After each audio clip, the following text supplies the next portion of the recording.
Hey everybody, I'm Zach. And I'm Jesse. You're watching Disruptive Investing, and this episode's called Cybertruck equals Disruption.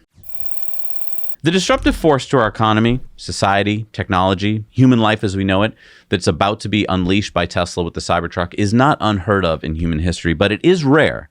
And because history is long and human life is short, we have not encountered the inception of this level of disruption, physical disruption, in our lifetimes. Depending on how old you are, I don't think any of us were around when humans first flew in 1903. So none of us went from humans can't fly to humans can fly. But 1903 was that point in time. So we were all born in the era of humans can fly.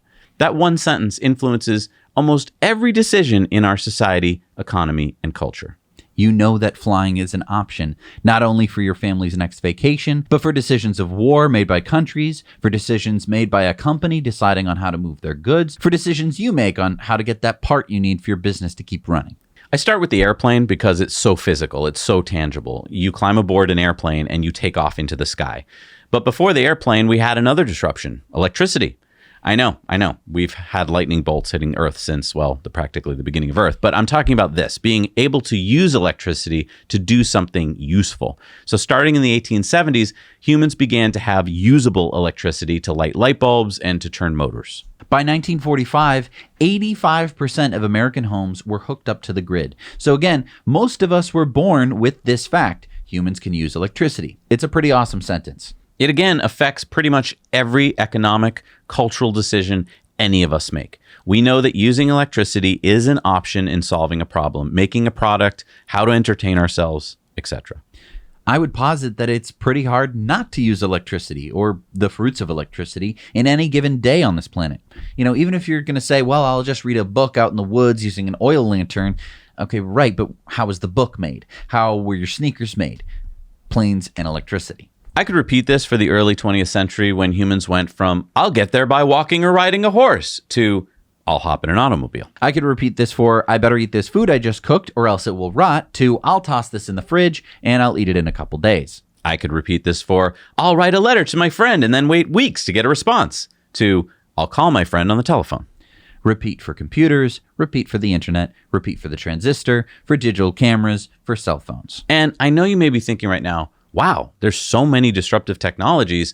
They seem to happen all the time. So what's the big deal about another one? Okay, well, hang on. This is the nuanced part that can be hard to wrap your head around. Yeah, brains like to put things into categories, right? Like easy or hard, or cheap or expensive, or common or rare.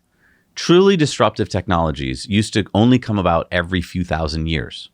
Fire, the wheel. Then humans began innovating faster. If we focus just on, let's say, military disruptions, the crossbow was invented in the 6th century BC. Gunpowder around 1044. Rifled cannons in 1498. Steam combustion engine in 1794. Iron warships in 1839. The airplane in 1903. Night vision in 1929. And GPS in 1973. What would it have been like as a person to have experienced some of these disruptions? Well, depending on your age, you already know the answer. I was around for this sentence. Average humans have no computers. To then, when I was 11, I have a computer in my house. So we got a Radio Shack TRS-80, and I remember as my dad unpacked it and put it on his desk, staring at this cool monitor and keyboard, he fired it up, and it did nothing until you loaded the operating system onto it, which took minutes using an audio cassette deck, and then it largely did nothing until my dad learned to program it. It eventually had a few simple games, and my dad wrote a word processing program for it, and he interfaced it with our Brother typewriter so that we could use it to write school papers. So I lived through the advent of the computer age. It took a while. Years for personal computers to catch on. By the time I was in college, they were pretty commonplace, and they made profound impacts on our economy and culture. Just think of anything you take for granted or do today, and then go watch a pre-1980s movie. Life looked really different. It moved at a completely different speed. If you're not as old as me, maybe you experienced life before cell phones, and then cell phones! Or life before smartphones, and then smartphones. The disruption to the world's economy and culture changes with each disruption, and it can't ever go back. So now we get to Cybertruck equals disruption. I believe in the future, just like with the airplane or the telephone or the personal computer, there will be a line drawn in history books between life before Cybertruck and life after Cybertruck. Okay, but Zach, what's the big deal here? I mean, it's just a pickup truck. There were pickup trucks before the Cybertruck, and there'll probably be pickup trucks after the Cybertruck. I mean, I don't think history's going to draw any kind of line. There are 4 reasons why I think Cybertruck is going to equal disruption and change the way that humans interact with ground transportation. Number 1, Cybertruck's design. Love it or hate it, Cybertruck is distinctive. It's undeniably different. It's eye-grabbing. It's unmistakably different than any other pickup truck seen before. When Tesla starts pumping out Cybertrucks at scale in the following months, Cybertruck will start appearing on roads in all 50 states. By this time next year, practically everyone in the country will have encountered one, even if it was only to have glimpsed one driving by. This will be profound because it will create the following questions in people's minds. What was that? What is that called? Who makes that? What can it do? How does it work? How much does that cost? Can I get one? Where do I get one? Once you get enough people asking those questions, something happens. A shift occurs. You may think that Tesla models that we know and love and see everywhere today, the Model S, the Model X, the Model 3, the Model Y, do the same thing. And they do to a certain extent, and that's why Tesla has sold 5 million cars. But they don't have nearly the effect that the Cybertruck will have. So just imagine, if these 4 models help Tesla sell 5 million cars, imagine what this one model, the Cybertruck, will do for Tesla sales. And by extension, electric vehicle sales, because every Tesla is electric, and it's not like you can get a Cybertruck from any other automaker, because the big auto companies are so afraid to disrupt their own truck sales. They don't have anything close to the futuristic look of the Cybertruck, so everything on their lots is going to look even older and out of date when the Cybertruck launches. Cars and trucks will no longer be able to be designed in the same way. This design change usually happens over a longer period of time, years or decades. The Cybertruck will force the design of automobiles to change forever. Now, you may be pushing back here. You may be saying, well, I don't like how the Cybertruck looks with those flat lines and pointy angles. I like the swishes and curves of a sports car. And to that I reply, if the Cybertruck was not so well received that over 2 million people have put down money to buy one, maybe you'd have a point. There have been plenty of out there designs by companies in the past that didn't catch on. And if the Cybertruck was made using the same thin aluminum or steel body panels that trucks use today, but this leads right into reason number 2. Why I think Cybertruck is going to equal disruption and change the way that humans interact with ground transportation. The Cybertruck is made with stainless steel. Cold-rolled, 3mm thick stainless steel. We've all seen Franz attack it with a sledgehammer, and I think a lot of us forget how effective it was in being dent-resistant because at that event, just moments later, it was overshadowed by a ball bearing thrown at the glass window, and we all know how that went down. But I don't think anyone's questioning how effective 3mm of stainless steel is going to be against rust, corrosion, and dents. Combine the Cybertruck's futuristic design with the use of practically indestructible materials, and I don't think people are going to want to go back to their easily dented and scratched F-150s and Silverados. And if we were to stop here at reason number 2, I think a lot of you would ask the very smart question, which would be, okay, if you're right, then other big auto companies are going to have to start designing the trucks using stainless steel body panels with more futuristic designs.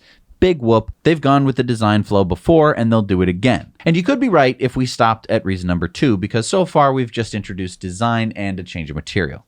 But let's look deeper. Let's get to reason number 3. The Cybertruck is all electric. Big Auto has spent decades working on internal combustion engine cars. Only one of the big auto companies even has an electric pickup truck right now, the F-50 Lightning, and we have one, and it's pretty good.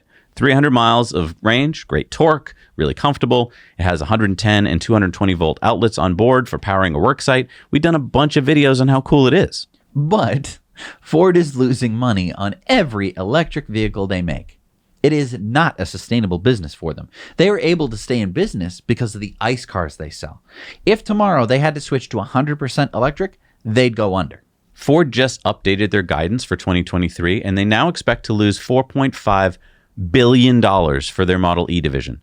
That's worse than their previous guidance of $3 billion of loss for the year. They're losing on average $32,000 per every vehicle they sell. So imagine if what I'm saying becomes true and the Cybertruck becomes wildly popular and Ford has to pivot to a new stainless steel body with futuristic design on top of an already money-losing electric platform for them. That just doesn't work. Ford needs to keep selling as many F-Series pickup trucks with ICE engines in them for as long as possible because they are not vertically integrated like Tesla is. And the same will be true for GM and Stellantis and any other big auto company that is still trying to figure out how to transition from ICE to electric. And I haven't even gotten to the fourth reason yet, which is arguably the biggest reason why the Cybertruck equals disruption. And that reason is autonomy. It's the word that all big auto executives don't want to speak. All the big auto companies have spent billions of dollars to try and figure out autonomy, which is proof that they think it can be done. It's just that they're nowhere near doing it. But there is one company that is just about there. I believe that Tesla is on the cusp of creating full self-driving. If you've been following the development of the Cybertruck, you know that it's getting the latest autonomous driving hardware, including upgraded cameras. This seems to be the least talked about aspect of the Cybertruck, the fact that it will be fully self-driving. Because this is so disruptive, it's a lot like disruptive technologies from the past. If we go back to 1903, not many people thought the airplane would ever amount to much. In fact, the New York Times said it would take from 1 million to 10 million years to get to human flight. This is actually what they printed. The New York Times. The same naysayers were there throughout history for each invention, like the automobile taking over from the horse or the secretary pool being replaced by a personal computer. It seems impossible until you walk into the room and there's no secretaries. There's a dot matrix printer over there in the corner and it's printing out all the work that would have taken a floor full of people to do. The only reason we can imagine it is because those are the sentences we were born with. Humans have computers, humans have cars. So please imagine when humans wake up one day and we have the sentence, humans have autonomous vehicles.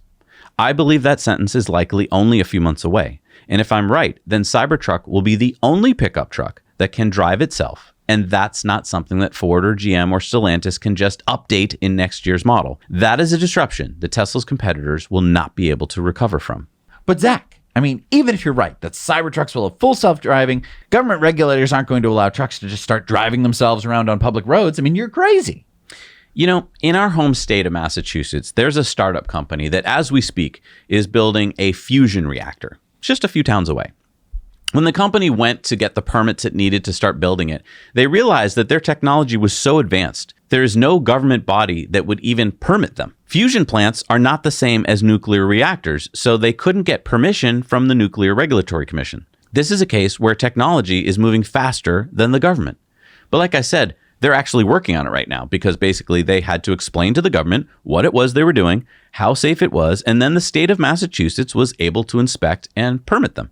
Now, I'm not saying it was easy for them. It took a lot of lawyers. It took a lot of time. But now that they've done it, they've made it a lot easier for the other 60 plus fusion companies around the world. And the same will be true for full self-driving. This is a technology that is moving faster than government. And so you're right. In some places, on day one of full self-driving, vehicles will not be able to drive. In fact, most places. Until Tesla starts working with regulators, sharing their data to show that autonomous driving vehicles are safer than human drivers.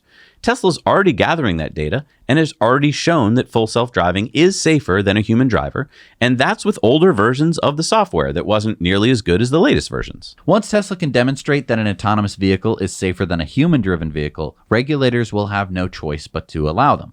Anyone who has studied ethics will understand why that is. A regulator's job is to make sure that society is safe. We only allow humans to drive cars out of necessity. It's actually one of the least safe things you can do. Over 30,000 Americans die every year on our roads. Over 1 million people worldwide die every year caused by auto accidents. This doesn't even include the lost days of work, the hospitalizations, the life-altering injuries, and the millions of dollars in damages caused by auto accidents. What is very likely to happen is what is already happening in certain cities and states, which will allow this technology first. Once people and regulators see that this is working in these places, it will expand. And before long, if your state or country doesn't allow autonomous driving vehicles, you'll be putting your state or country at a huge disadvantage financially and in terms of human lives. So I think what we'll see happen is just like what we're seeing in San Francisco or Austin, places that understand technology and are already allowing autonomous robo-taxis without human drivers to drive in their cities.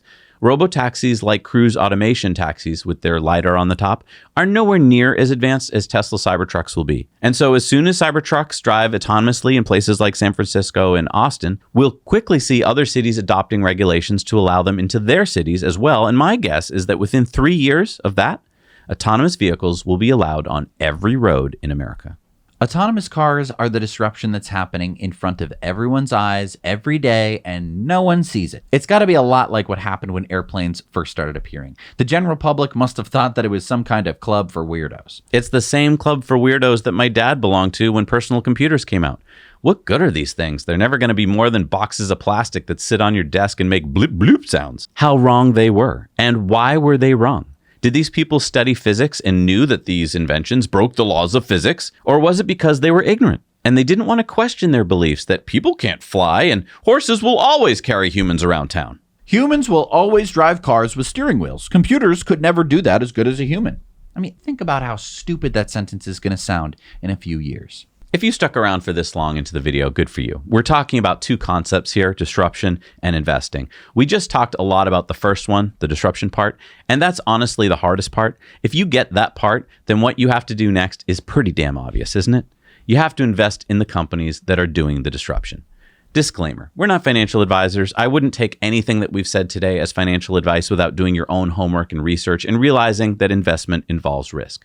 I can only tell you what we do, which is constantly question our investment philosophies. Ever since I got into my Model X and realized that it was light years beyond any other automaker, I've been investing in Tesla. As we've done our show Tesla Time News every week now for the past 8 years, every week, I learn more and more about the company, and I get to question whether I'm making the right choice investing in this company. Now, Jesse and I rode in the Cybertruck during the launch event. It was so cool. We got to experience it firsthand, what the pre-production Cybertruck looked like and felt like. We were one of the first to order it, and hopefully we'll be one of the first to get one and to put it through its paces head-to-head with our Rivian R1T and our Ford F-150 Lightning. And like we said before, the reason we got the Rivian and the Ford was exactly for this purpose, so that we could see for ourselves if the Cybertruck is truly going to be revolutionary in terms of build quality, reliability, range, power, towing capabilities, dents, scratches, onboard electrical power, comfort, etc.